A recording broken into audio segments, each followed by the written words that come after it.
Ave Maria! Gracia plena. Isang mapagpalang araw po ng linggo, mga kapanalig. Ang dalangin nating sumapit sa lahat. Samahan po ninyo kami sa mga sandali ng pag-aaral sa salita ng Diyos at pagtatanggol sa ating pananampalatayang Katoliko. Ito po si Brother Marco, si Ebanghilista. Maraming salamat mga kapanalig. Sa loob po ng 14 na taon ay sinasamahan po ninyo kaming pag-aralan, isabuhay at ipagtanggol ang ating pananampalataya. Isang mapagpala at ligtas na araw po ng linggo. Ito po si Tatang Larry Lamco Malyari. Purihin ang Panginoon na tayo muling binigyan ng pagkakataon upang magbahagi ng mga tunay na aral ng totoo at nag-iisang simbahang itinayo ni Kristo. Kaya makinig, magsaliksik. Ito po si Brother Marlon Asuelo. Time to learn again, mga kapanalig. Isang pinagpalang araw po ng linggo sa ating lahat. Oras po muli ng pag-aaral sa mga salita ng Diyos ayon sa banal na kasulatan at opisyal na turo ng simbahan. Mag-aral, magsaliksik, makinig. Ito po si Brother June Santos. Amen. At ngayon linggong ito, di natin kasama yung Dominicano, si Frater Louis Peña Piel Hermosa, dahil ang kanyang kapatid ay nagdiriwang ng birthday at pumunta sa kanilang bahay para magbanding-banding, no? At siyempre bukas kaarawan naman ng Mother Superior ng Annunciation Sisters of Mary, si Mother Pauline Bacani. So happy birthday po Mother Pauline Bacani. Happy birthday po. At sa mga nakalipas na linggo, yung mga nag-birthday at sa mga darating na araw, happy birthday po sa inyong lahat. Okay. So ngayong linggong ito ay ipinagdiriwang ng mundo ang tinatawag nating Bible Week, no? Bible Week. Sapagkat itong pagdiriwang ng Bible Week ay isang pagkilala, mga kapanalig, ng ating simbahan na ang banal na kasulatan ay talagang source of our faith, no? Amen. Pero hindi ho tayo tumitigil sa puntong ito na ang Biblia lang ang source of faith, kasi sa Catholic Church meron tayong source na tinatawag nating Holy Tradition, Sacred Tradition, at meron tayong Magisterium, no? So dapat po nating maintindihan na itong linggong ito, Sunday of the Word of God, no, ay binibigyan natin ng malalim na importansya ang kahalagahan ng mga salita ng Diyos na naisulat. Yan, naisulat. Now, kung inyong mapapansin, kung observer po kayo sa misa, pagka may nagbabasa, itinataas ng pari yung libro, yung Bible na ginagamit, o kaya doon sa rostrum, no? Eh makikita nyo meron dong 4 na tatak nung Ebanghilista, no? So yung 4 na tatak na yan, unang-una yung kay San Mateo, ang simbolo ni San Mateo ay tao. Bakit po ginamit na simbolo kay San Mateo ang tao? Sapagkat nagsisimula po ang Ebanghelyo ni San Mateo sa pag-uungkat ng mga kanununuan ng ating Panginoong Jesucristo. Yung kanyang tinatawag na family tree, kung titingnan natin yung kanyang unang part sa kanyang gospel, yun po ang ating makikita. Now, si San Marco, Ebanghilista naman, ay sumisimbolo sa leon. Bakit po leon? Dahil ang pagsisimula ng kwento ni San Marco, Ebanghilista, ay tungkol kay Juan Bautista, ang taong sumisigaw sa ilang, no? So kumbaga sa leon, yung nag-roar, no? Maatungal. Kaya naman ito ang inilarawan sa ebanghelyo ni San Marcos o San Marco. Baka naman, cow. Ang inilarawan sa ebanghelyo ni San Lucas, sapagkat ito po ay naglalahad ng pagsasimula sa pag-aalay ng hain ni Zacarias na isang pari, no? So ginagamit po ang hayop na pag-aalay sa templo, kaya ginamit kay San Lucas ang baka.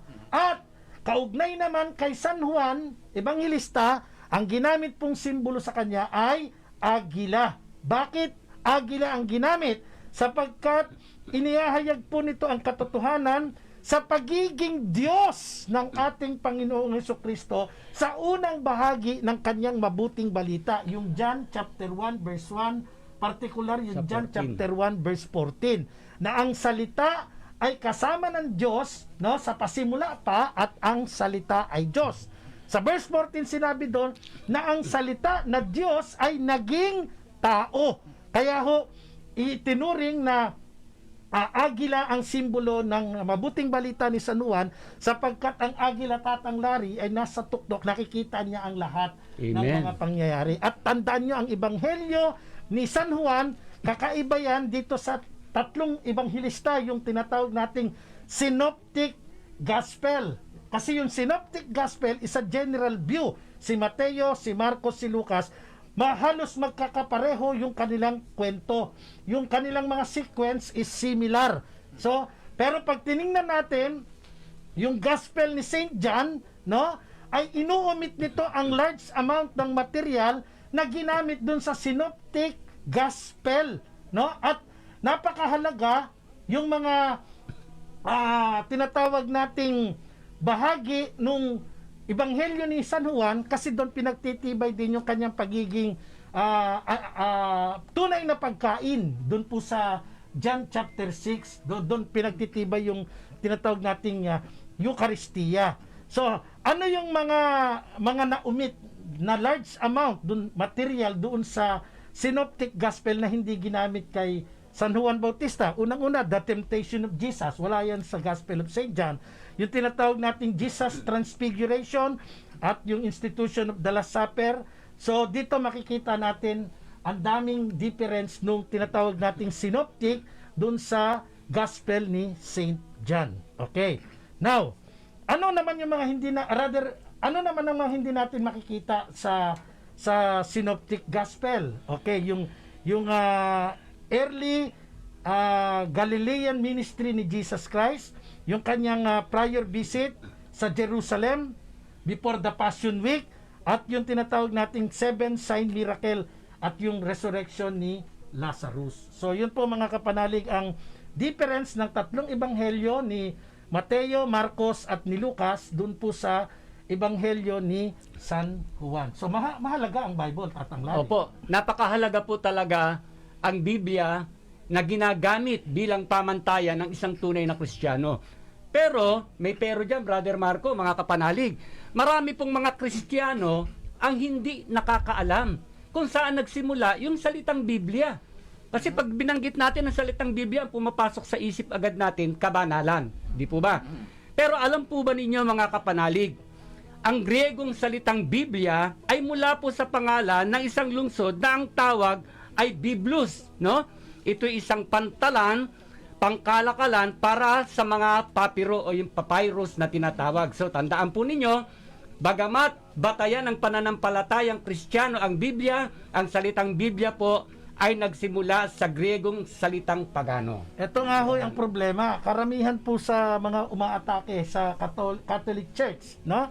Sinasabi nila na tayo ay mahilig sa tradisyon. Binanggit ko kanina yon. Opo. Hindi ho nila napag-aralan na ang Bible ay nagmula mismo sa tradisyon. Opo. Nagmula ho sa tradisyon. Bakit kamo? Hindi ho ibig sabihin na katulad niya, sinulat ni San Lucas, hindi nangangahulugan na talagang kumpirmado si San Lucas ang sumulat niyan. Amen. O sinulat ni San Mateo o ni San Marcos, hindi po.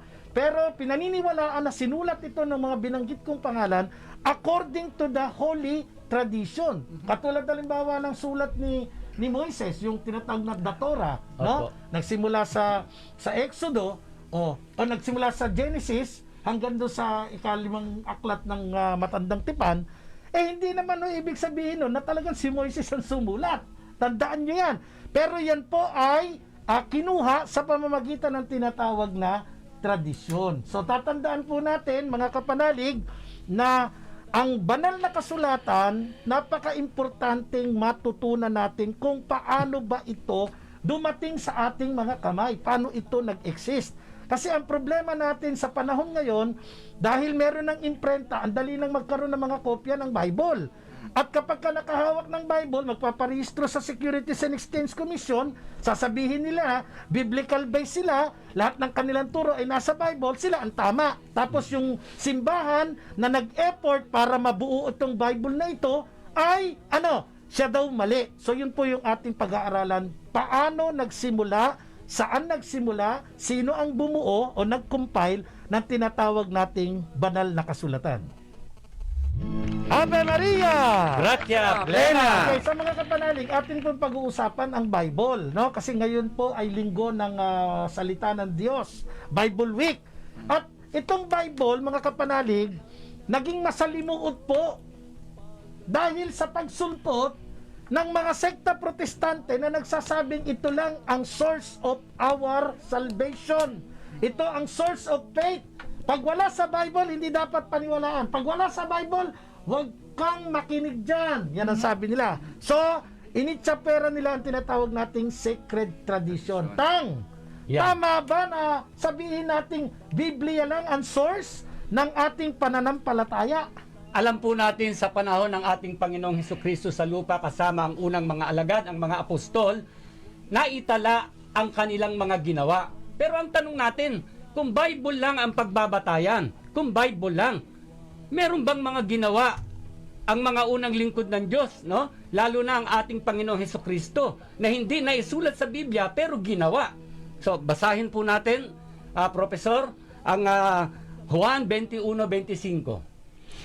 Hindi lahat ay naisulat at marami pang ginawa si Jesus na kung isusulat, lahat inaakala kong hindi magkakasya kahit sa buong daigdig ang mga aklat na maisusulat tungkol dito.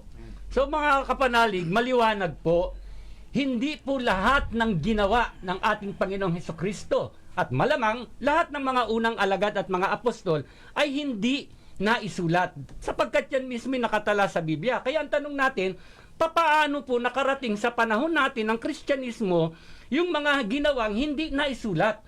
Paano na iparating ito? Dito papasok, Tatang Larry, mga kapanalig, yung katotohanan na mayroong pinagmulan at ang pinagmulan ay ang simbahan. Amen. Kaya ho tayo sa simbahang katolika ay mayroong tinatawag na sacred o holy tradition. Kasi hindi lahat ay naisulat. So paano na-sustain yung pananampalataya sa paglipas ng maraming panahon? Meron pa pong isang source at ang source ay the church. Ang simbahan na tinayo ng Panginoong Yesus. Kaya nga sabi niya, no, upon this rock I will build my church at hindi makapananaig sa kanya kahit ang kapangyarihan ng kamatayan. Anong ebidensya ng simbahan, Tatang Larry? Yung pagpapatuloy ng panahon ay nanatili upang ang banal na kasulatan ay makarating hanggang sa panahon natin ngayon. Basahin po natin ang 2 Thessalonica chapter 2 verse 15. Brother Marlon. Kaya nga mga kapatid, magpakatatag kayo sa mga katotohanang itinuro namin sa inyo, batay sa sinabi at isinulat namin. So ibig sabihin, hindi po lahat ay naisulat. Meron doon sinabi na hindi lahat ay nakalagay doon sa ating Biblia.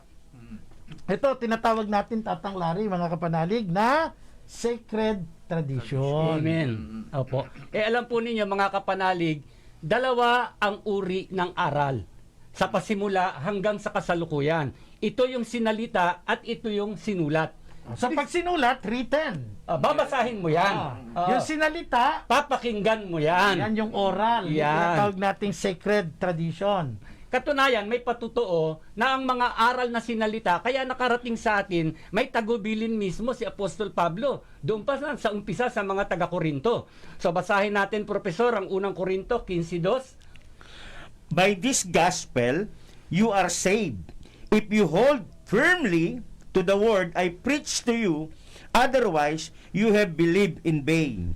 So magtiyaga ninyong ingatan ang mga salitang ipinangaral ko sa inyo. Tandaan natin, una, ang pagkabuo ng Biblia, lalo na ng mga gospel, ay may tatlong yugto. Mga turo na sinalita at pinakita ni Kristo, una. Pangalawa, mga turong namana ng mga apostol at itinuro din sa salita at naging tradisyon. Ito yung sacred tradition.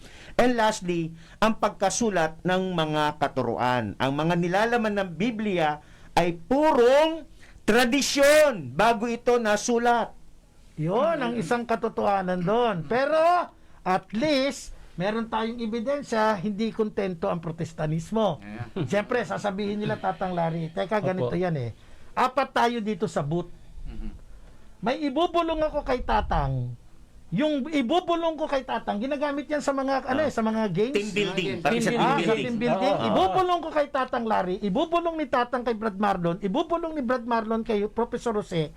Pagdating ng pagsisiwalat, iba na yung sinabi ni Professor Jose Santos doon sa sinabi ko. Ayan, may tawag Ngayon, yan. ano, Sige. hindi, teka lang. Ano ngayon ang patunay na pwede niyong gamitin, na preserve yung sinabi ni Professor Jun Santos na yan ay ginawa through oral, minana, napakinggan. Ano ngayon ang pwede niyong panghawakan na hindi nakontamina yung salita ng Panginoong Yesus, narinig ng mga apostol, sinabi ng mga apostol sa mga tagasunod?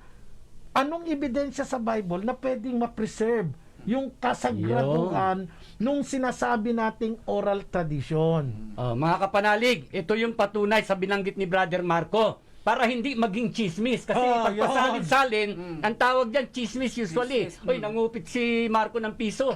Biglang binulong sa akin, Brother Jun, nangupit ng 10 piso, binulong kay Marlon, nangupit na 100. So, naiba na. Naiba na. Ngayon, ano ang garansya ng Biblia mismo Na na-preserve. na na-preserve yung mga aral na sinalita at batay sa ginawa? Basahin natin, Brother Marlon, ang aklat ng Juan 14 at 6. Ang Espiritu Santo ang tagapagpaalala.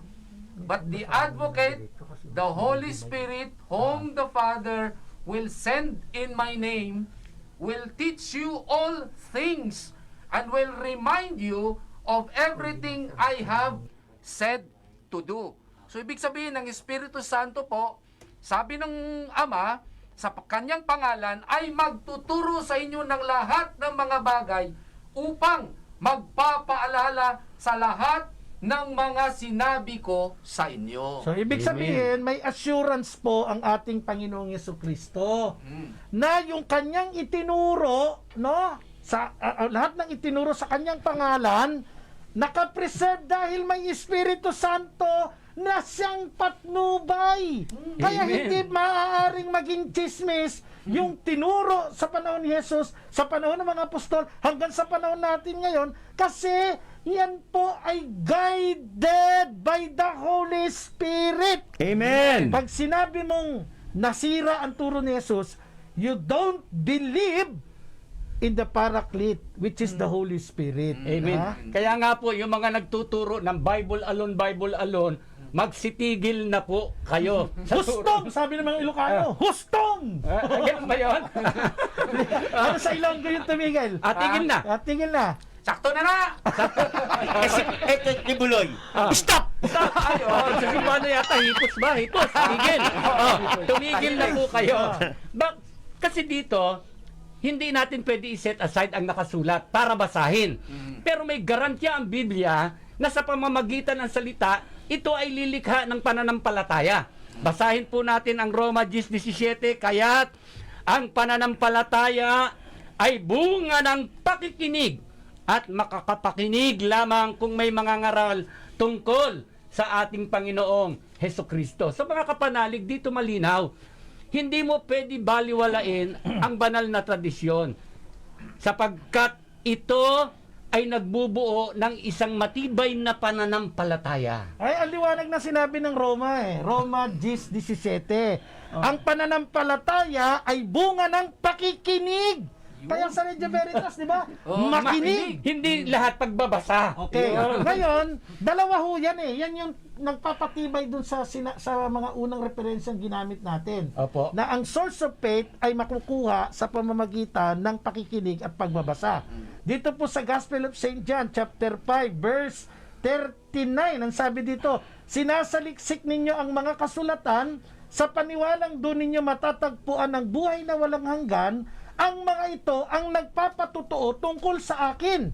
So, mayroong kasulatan na sasaliksikin para magpatutuo sa ating Panginoong Yesukristo, pero hindi natin pwedeng iset aside ang holy tradition na napakinggan sapagkat itinuro yan ni Jesus at ng mga apostol. Kaya nga naisulat Kaya naisulat, kaya may sinulat kasi may pinakinggan. Narinig. At yung napakinggan, isinalin sa paglipas ng mga panahon, nakapreserve dahil may power of the Holy Spirit. Amen. Ang sinabi ni Jesus, andyan ang kanyang pangako, ang Espiritu Santo ang inyong patnubay na magtuturo sa inyo ng mga itinuro ko.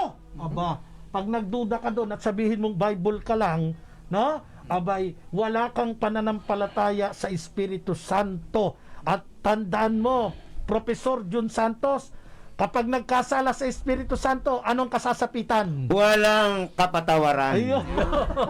Walang kabuhay-buhay. Walang kapatawaran. So mga kapanalig, dito po pinagtitibay natin dahil nga ngayon ay Bible Week, no?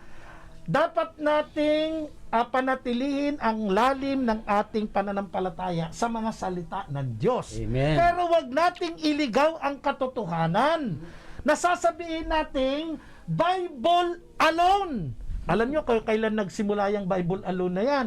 Nagsimula lang po yan nung 1517, nung nag-alburuto Yun. si Father Martin Martin Luther, isang Yeah. Agustinian. Oh. At itong pag-alburuto ni Martin Luther ay lumikha ng mahigit libo-libo, daang-libong mga iba't ibang sekta na nagsasabing sila yung totoo, sila yung tama, kasi may hawak silang Bible. At dito sa Pilipinas, ay libo na rin ang inabot. Oo, At libo lahat na. sila po ay nakarehistro sa Securities and Exchange Commission o yung tinatawag na SEC. Ito ngayon ang ating challenge. Pag meron kayong dinaluhan na nagsasabing sila ang totoo, sila ang tama, tanungin ninyo yung registration number sa SEC. Pagka ito ay kanilang naibigay, yon ang ebidensya. Sila na mismo ang isda ay nahuhuli sa sariling bibig. Sapagkat pag nakarehistro, negosyo. Kasi nga mga kapanalig, ito napakasimpleng lohika lang. Kung totoo na Biblia lang, hindi natin binabaliwala ang Biblia, kung Biblia lang ang batayan ng pananampalataya, bakit dumami ang mga sekta na iisa ang prinsipyo? Bible alone. Bible alone. Dapat kung Bible alone, isa. Di dapat isang relihiyon lang. Bakit ang dami yung Bible alone? Ibig sabihin, nag-aangkin lang kayo na kayo ang tunay. Pero sa katotohanan po, tandaan natin, panlilin lang ang inyong ginagawa sa ating mga kababayan. Amen. Ave Maria! Gratia plena. Nasa ikalawang bahagi na po tayo ng ating palatuntunan at 14 na taon na po tayo. Amen! Ha? Praise the Parang Lord. nagulat ka. Kala ko nung linggo lang tayo nag-umpisa. Ay, 14 years niya na pong kasama, nagtatanggol sa ating pananampalataya. Ito po si Brother Marco Evangelista, Tatang Larry Malyari, si Brother Marlon Asuelo at si Professor Jose Santos Jr. Siyempre kasama natin si Brother Frater Louis Peñapiel Hermosa na busy ngayon sa birthday ng kanyang beloved ate. Si ate Laila Laila de Lima. Laila Hermosa. Laila Hermosa. Oo. At siyempre ang Annunciation Sisters of Mary diyan po sa San Antonio Valley ay nakikinig sa atin sa pangunguna ng birthday celebrant bukas si Mother Superior Pauline Bacani kasama si Sister Josephine Reyes at si Sister Michael, isang hermit. Yan ang mga powerful prayer partner natin. Amen. Brother Jun Santos, kaya ikaw, lagi kang ligtas kahit na nauubusan ng break ang sasakyan mo. Ayan ay mga prayer warrior Meron natin. tayong intercessory Oo, meron prayer. tayong prayer Warrior. partner. Okay. Oo. So maganda ho ang topic natin. Simulan natin talaga sa history. Kaya lang may problema sa history tang eh. Bakit? Ay, oo. Hanggang ano bang year history lang sa nine- inyo yung pinanggalingan mo? 1914 po. Pag 1913, Apas muna po. Huwag niyo pong guluhin ang usapan ng Ginoong Ebanghilista. alam mo niyo, para matuntun natin ang katotohanan, no, sa turo nilang Bible alone, pag-aralan natin ang kasaysayan. Paano hong nagkaroon ng banal na kasulatan? Alam mo ninyo, maraming nagkakamali eh. Maraming nagkakamali. Ano yung pagkakamali? Pag sinabing Bible, ito po ay nangangahulugan na komposisyon ng iba't ibang aklat. Yan po ang ibig sabihin ng Bible. Pag sinabi mong scripture, yan po yung iba't ibang aklat sa Bible. For example, aklat ng Deuterocanonico o yung aklat ni Job. Yeah. Yan scripture ang tawag diyan. Pero pag yan ay isinama mo, kinumpile mo, pinagsama-sama mo, ang tawag doon ay Bible o Biblia. Kasi ang meaning ng Bible is composition o compilation ng different books. Yan. Amen. Pwede bang Bible lang maliligtas ang tao, Tatang Larry? Hindi po. Hindi po. Bagamat bahagi ang Biblia para magkaroon ng pananampalataya, una tandaan po natin, mismong ang Panginoong Hesukristo ay hindi nag-utos, no? Na ang tao sumampalataya sa isang aklat. Pangalawa, walang inutos ang Panginoong Hesus sa kanyang mga apostol na sumulat ng aklat. Lalong hindi isang aklat ang itinatag at inihabili ng ating Panginoong Hesukristo sa kanyang pagbaba sa lupa hanggang pag-akyat sa langit. So hindi niya sinabi na sa ibabaw ng aklat na ito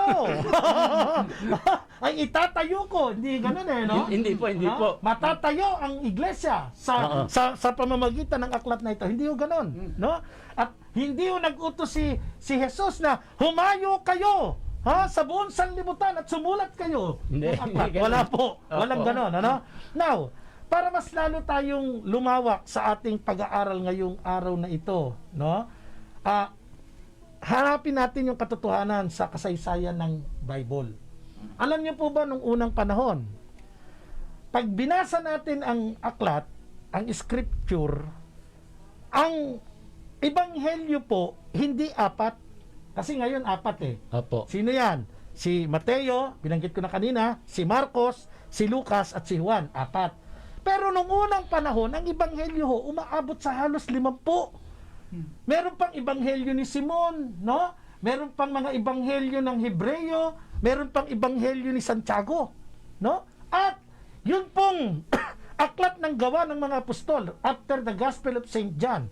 Pag binuksan natin ang Bible, makikita agad natin, no? Gawa, no? Yung tinatawag na aklat ng gawa ng mga apostol. Alam niyo po ba nung unang panahon, ang aklat ng mga apostol ay umabot sa 22. 22. Dami ha? Hindi ho isa. Ngayon pag binuksan nyo, isa lang Opo. Noon, 22. Meron pa pong sulat ni Apostol Pablo sa mga taga-Laodicea. O pag tiningnan mo yung Bible ngayon, makikita mo aklat ni Pablo, sulat niya kay Timoteo, sulat niya kay Pilimon, sulat niya kay Tito sa Galacia, sa Corinto. Pero wala yung tinatawag na sulat sa Laodicea ni Pablo. Nasaan yun? Nawawala talaga yon. At meron pang sulat si Bernabe. Marami po. Kaya nga nung unang panahon, nagkakagulo-gulo kasi hindi alam kung ano yung scripture. Hindi ba pwedeng gamitin yung term na Bible? Hindi pa po. Hindi alam kung ano yung scripture na talagang merong guidance, no, ng Holy Spirit para sabihin ito ay holy at ito ay pwedeng gamitin sa pananampalataya. Ano nangyari? Yan. Ano nangyari sumunod na mga tagpo? Kaya nga po mga kapanalig, upang matapos yung kaguluhan ukol sa mga banal na kasulatan. Take note yung ginamit kong termino, Brother Marco, mga banal na kasulatan. Ang isang Biblia, tinatawag yan ng mga banal. Excuse me, hindi pa nga pwedeng tukuyin na banal Prior, Mga kasulatan. Mga kasulatan, brother. Mga kasulatan, no? Para po matapos yung kaguluhan, gumawa ng hakbang ang simbahan Katolika. Ano po ba yan? Brother Marlon, ipaliwanag mo po.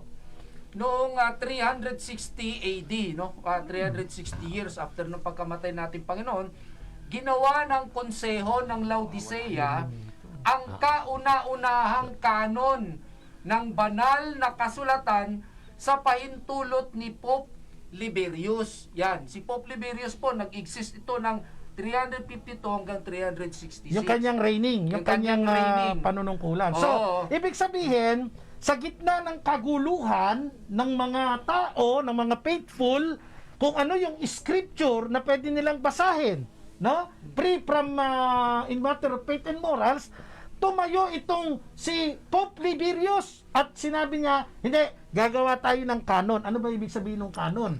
Ito po yung pamantayan. Gagawa tayo ng isang rules para ho ma-guide natin ang mga mananampalataya kung ano doon ang pupwede nating basahin sa ating pagpapalago ng pananampalataya. Now, ano ang sumunod na tagpo dyan? After ni Pope Pope Liberius, Liberius. Professor Jose Santos. Oh, ito Sino na naman ang dumating? O ito naman ang nangyari nung panahon ni Papa Damaso I. Tandaan natin ha, taong 367. Papa Damaso ay nagkaroon ng pagsisikap na makabuo ng banal na kasulatan. So, doon sa mahigit 300 na nagkalat na mga aklat, tinipon niya at pinag-aralan ang mga aklat na sa kanyang palagay ay totoong kinasihan ng Diyos. So, inutusan ni Pope Damaso ang isang pari na pangalan ay Padre Jeronimo na isalin ang mga natipon na aklat mula sa orihinal na wikang Hebreo, Griego, patungo sa opisyal na lengguwahe ng sambahang Iglesia Katolika sa wikang Latin. So ito po mga kapanalig, ang scripture noon, mga kapanalig, ay marami. At sa pamamagitan ng mga Santo Papa ng Iglesia Katolika, una nating binanggit si Pope Liberius, sinundan ni Pope Damasin, si Pope Damasin tumawag ng isang mahusay na pare na tumutugon sa pangalang Padre Jeronimo, no? At pagkatapos inutusan niya na i-translate yung mga original na wika ng mga kasulatan. Sa lumang tipan ang ginamit ay wikang Hebreo at sa bagong tipan ay ginamit ang wikang Griego, sinalin patungo sa wikang Latin. Bakit Latin? Kasi Latin ang official language na ginagamit noon ng simbahan. At ito ang tinatawag na general language noon. Opo. Parang American word ngayon, English. International language. International language. Okay. Ano ang ginawa ni Saint Jerome o ni Padre Jeronimo nung inutusan siya ni Pope Damasin I, Tatang Larry? Para po matiyak na walang kamalian, yung mga kasulatang isasalin mula sa Griego at Hebreo papunta sa Latin, nanirahan mismo si Padre Jeronimo sa isang kuweba sa Jerusalem, no? Ito yung bahagi ng pagtupad niya sa tungkulin na iniatang sa kanya ng ating Santo Padre sa Roma. Nakipamuhay po siya sa mga Hudyo upang ganap na maunawaan ang kilos, ugali, paniniwala at kultura ng mga ito. Kaya ano po ang naging bunga? Noong 393 AD, si Papa Siricius po ay nagpatawag ng isang pagtitipon. Muling nagpatawag ang isang Santo Papa, pagtitipon ng mga obispo sa buong daigdig. At ito mga kapanalig ay tinawag pong Council of Hippo. Ngayon, nabanggit mo yung taon. Nabanggit mo, iba na yung pangalan. Hindi na hindi na si Pope Damasin. Hindi na po. No? Opo. Naging si Pope Siricius na. Opo. At ang taon, nung nangyaring submit si San Jeronimo o si Padre Jeronimo, iba ng panahon, 397 na. Opo. O, ilang taon ba ang inabot ng pagsasalin na ginawa ni Saint Jerome o Padre Jeronimo mula nung inutusan siya ni Pope Damasin I? Ilang taon? Ay, madali lang po. Ilan? 10 years lang po. Ha? 10 years Mali. lang. 30 30 years, years! rather, sorry, 30 years. Oh, 67, 97. 30 taon. Oo. O, di, kita? Ngayon, nagbasa lang ng Bible, isang linggo, may bago ng simbahan eh. Ay, mali po. Mali po, hindi isang linggo. Ano? 3 araw, 3 gabi pong walang tulog. Di ba mga kapanalig? Nung naisalin ni Padre Jeronimo ang mga scripture mula sa wikang Hebreo at Griego patungo sa wikang Latin na official language of the Catholic Church, sinubmit niya ito 397 kay Pope Siricius. At dito po ay tinanggap ito, nagsimula na ang isang makasaysayang tagpo sa mga scripture. Ano yon? Nagpatawag si Pope Siricius ng tinatawag na council. At ang council na to ay ang Council of Carthagena, Konseho ng Cartagena. Opo. At sa Konseho ng Cartagena, ibinigay ni Pope Siricius yung sinali ni Saint Jerome, Padre Jeronimo, na tinawag na Latin Vulgate. Hindi ho Latin Vulgate. Kasi sabi ni Eli Soriano, Latin Vulgate. Mali ho yun. Latin yan eh. Walang Latin na Vulgate. Latin Vulgate. Sa salita pa lang, mali na si Eli Soriano. Now, ano nangyari? Doon po sa Council of Cartagena noong 397 AD, itinanyag ng Catholic Church ang tinatawag na Bible. Yun. Doon ho isinilang ang Bible sa Council of Cartagena under the leadership or reign ni Pope Siricius. Yung mga scripture, pinagsama-sama, tinabas yung mga hindi kinasihan. Kaya yung gawa ng mga apostol from 22 books, naging isa na lang. Yung ebanghelyo from 50 gospel, naging 4 na lang. At yung mga sulat ni Pablo, hinimay-himay, nawala na yung ibang sulat ni Laodicea, sulat nila Simon, at iba pa. 13. Yun ho, Oh. ang mga kapanalig, kapanganakan ng tinatawag na Bible sa panahon ngayon. Ave Maria! Gratia plena! Sa uling bahagi na po tayo ng ating palatuntunan, of course, from 397, nagkaroon ng Bible. Tanong, sino nagbigay ng pangalan mo? Larry Okay. Malyari. Siyempre po, tatay at nanay ko. Hindi ibig sabihin, nung iniluwal ka, wala kang dalang pangalan. Wala po. Binigyan ka ng pangalan. Inunan lang po ang dala ko. Yun. Ang tanong, sino ang nagbigay sa aklat na pinagsama-sama para tawaging Bible? Yan. Sino? Wala pong iba kundi si Pope Siricius noong 397 AD. Nung naipon ang mga aklat, no?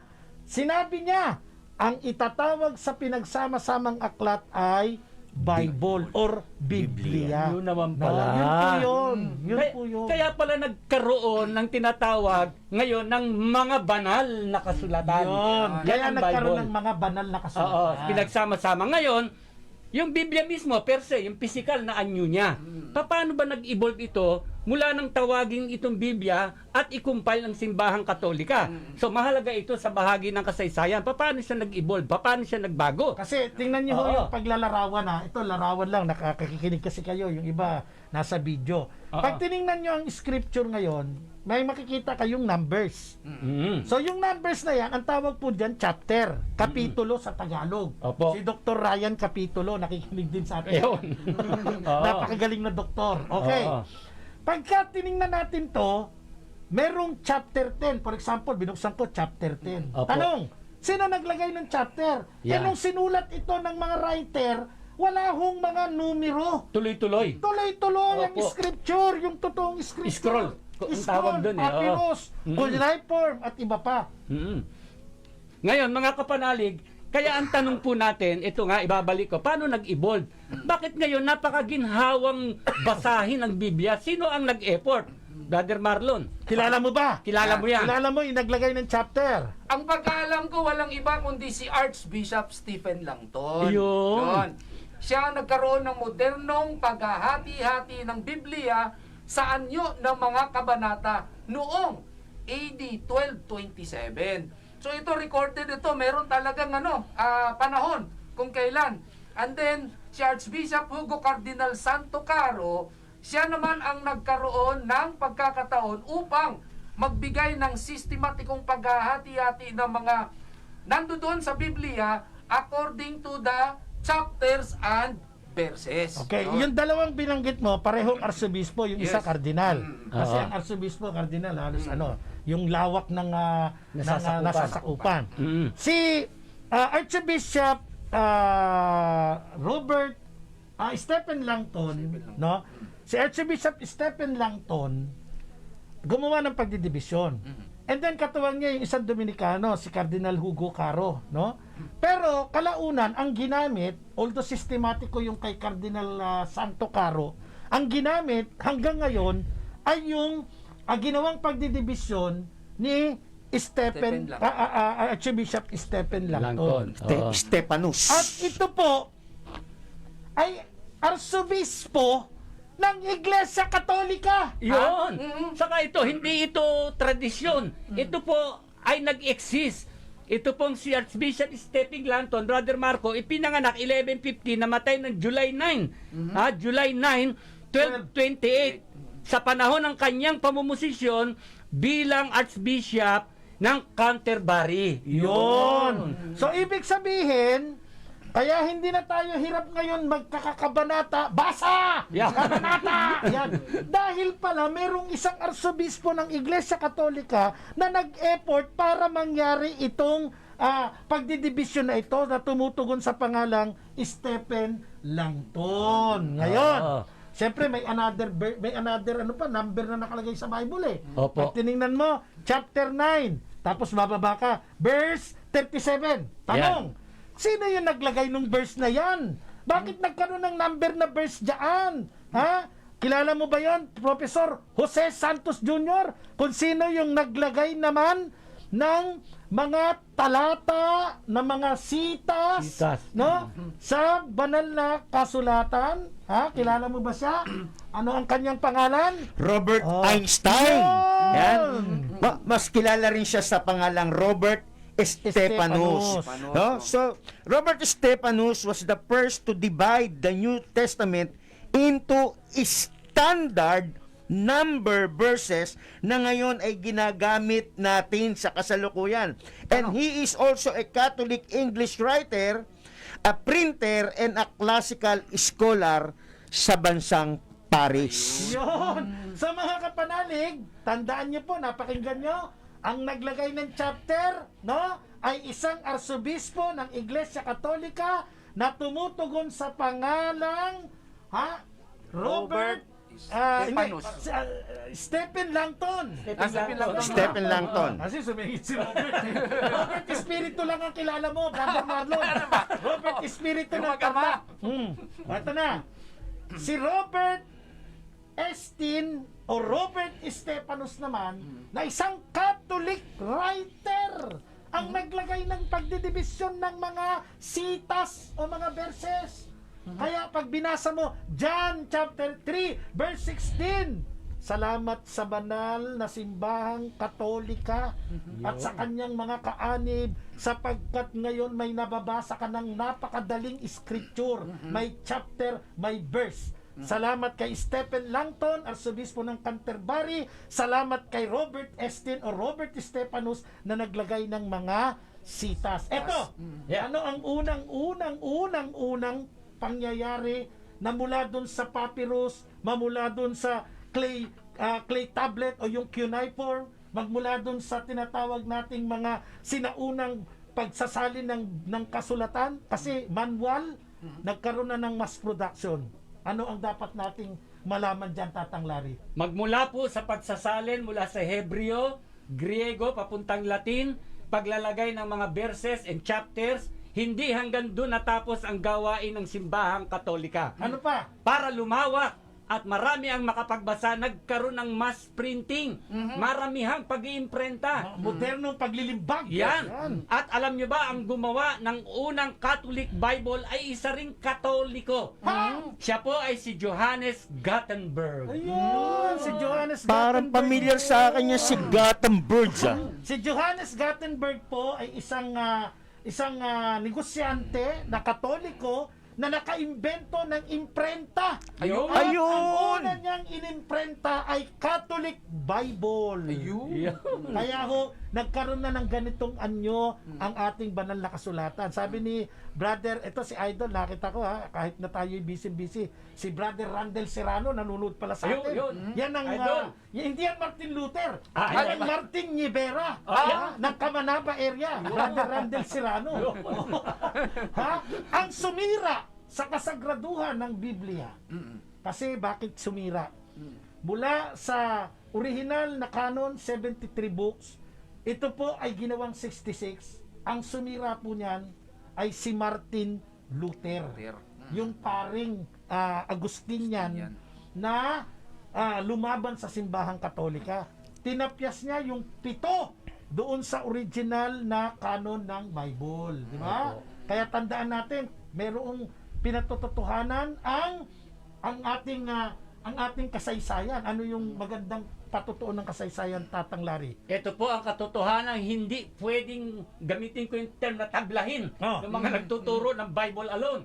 Tandaan po ninyo, ang Biblia po ay nabuo mula sa Council of Cartagena ng Santa Iglesia Katolika. Ang pagtawag po ng Biblia ay binigay ni Pope Siricius ng Santa Iglesia Katolika.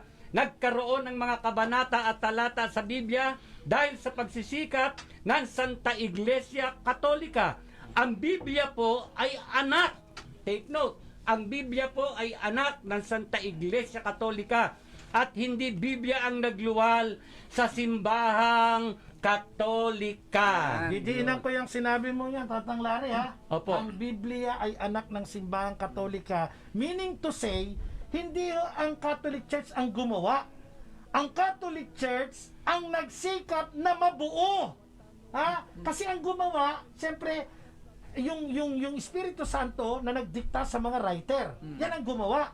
Pero ang nagbuo, para makita natin sa ganitong anyo, ay ang simbahang Katolika na binabatikos ng iba't ibang sekta at nagsasabi na mali ang Iglesia Katolika. Hindi nyo naisip o hindi nyo pinag-aralan ng kasaysayan na yung tinitira ninyo ang ina nung ginagamit ninyong pantira. Ay, mali po kayo dyan, Ginoong Ibanghilista. Bakit po? Pinag-aralan po namin yan noon, Oh. ang kasaysayan ng Biblia.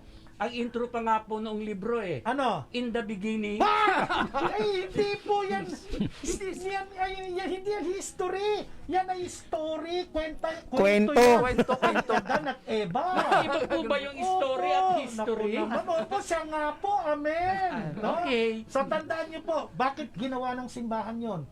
Na yung mga iba't ibang umiral na mga scripture ay kanyang tapyasin at gawin niya yung paghihimay sa 73 books. Meron pong authority ang simbahan At ang authority nagmula mismo sa Panginoong Jesucristo. Anong sabi? Ang kapangyarihan ng Santa Iglesia Katolika, yung sinasabi, ibibigay ko sa iyo ang mga susi ng kaharian ng langit. Ang ipagbawal mo sa lupa ay pagbabawal sa langit, at ang ipahintulot mo sa lupa ay ipahihintulot sa langit. Ito po makikita natin sa Mateo 16:19. Ito po mga kapanalig, ang pinagbabatayan, ang pinangahawakan, ang tunay na pangyayari, bakit nakapagpasya ang simbahan, kung alin ang dapat isama, kung alin ang dapat alisin, ito'y autoridad mula sa ating Panginoong Hesukristo. Okay, may nagtanong sa atin dito sa ating PA, ang kanyang tanong, nasa Roma po ba ang original na Bible na sinali ni Saint Jerome sa Latin? Opo. At hindi lamang po ang sinulat o sinali ni Saint Jerome ang nasa Roma. Pati po yung ating original scripture na mga nakasulat pa sa mga parchment noon ay nasa pag-iingat po ng Catholic Church. Actually, meron po tayong tinatawag na 3 codex Yung tinatawag na Codex Sinaiticus, yung Codex Vaticanus, no? At yun po ay nasa pag-iingat ng simbahang Katolika, mga kapanalig. Kaya dito makikita natin ang katotohanan na ang simbahang Katolika po bilang tagapag-ingat, ultimo, ng mga lugar ng kapanganakan ng Panginoong Jesucristo, nasa kanyang posesyon, ang simbahang Katolika, ang original na simbahan, ang tunay na simbahan ni Jesus. Kasi ultimo yung scripture, no, ay nasa pag-iingat ng Catholic Church. At sa susunod na linggo, paliliwanag namin sa inyo kung ano ba itong mga binabanggit nating mga codex na ito, even the tinatawag na natagpuang Dead Sea Scrolls, no? Yan po, next week natin pag-uusapan Qumran. sapagkat wala na po tayong oras kung ipapahintulot ng Panginoon. Salamat sa inyong pagsama. Susunod na ang programang Yes to Bible Law ni Brother Noel Villanueva, pwersa ng Radio Veritas. Ako po, si Brother Marco C. Evangelista. Ito po si Brother Marlon Azuelo. Ito po si Brother June Santos. Sa pangalan po ng bumubuo ng pwersa ng Radio Veritas, mga kapanalig, maraming salamat po. Keep safe. Ito po si Tatang Larry Lam Comalyari. Kaming lahat ay laging nagsasabing, Sumainyo ang katotohanan! Salamat po.